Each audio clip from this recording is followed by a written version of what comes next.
Ito na ata ang pinaka-nakakatakot na lugar na hindi mo kaya puntahan mag-isa. Lalo kung isa kang babae, may lugar sa Amerika na tinatawag na Zombie City. Iba't ibang mga tao ang makikita mo dito. Kadalasan ang mga nandito ay mga mahihirap at walang tirahan. Ang Philadelphia o ang tinatawag na Zombie City ay isa sa pinakamaduming lugar sa Amerika. Sa lugar na ito madaming iligal na gawain, kaya madami ang taong natatakot dumaan sa lugar na ito. Pag ikaw ay pumunta dito ay makakakita ka ng taong kung gumalaw ay parang zombie.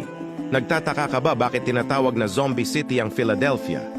Dahil ang mga tao dito ay gumagalaw na parang zombie. Mga na-overdose sa illegal na drugs. Ang drugs na ito ay tinatawag na zombie drugs. Tinuturok nila ito sa kanilang katawan hanggang sa maging high sila at mawala na sa sarili. Ang zombie drugs ay gamot sa mga animal. Ito ay tinuturok sa mga kabayo, kaya mabilis kumalat ang zombie drugs dahil mabilis makuha at makabili. Madaming tao ang sumubok ng gamot na ito hanggang sa kumalat at dumami ang taong na-addict dito, pero tinigil na ang paggawa at pagbebenta ng gamot na ito sa mga tao. Ang Amerika ay gumagawa pa rin ng paraan para sa mga taong nandito dahil alam nyo ang sistema sa Amerika. Halos lahat ng tao doon ay purong independent once na tumuntong ka na ng 18. Kailangan mo na magbanat ng buto. Ang ibig sabihin, hindi sila naasa sa pamilya nila, kaya madaming mahihirap at walang tirahan ang mga taong nandito.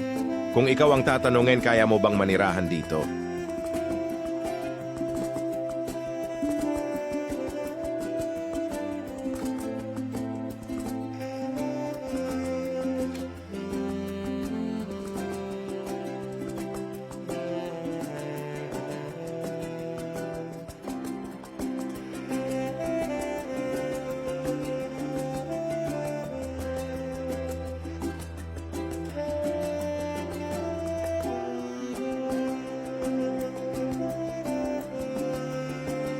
Kung nagustuhan mo itong video na ito, huwag kalimutan magkomento or mag-share.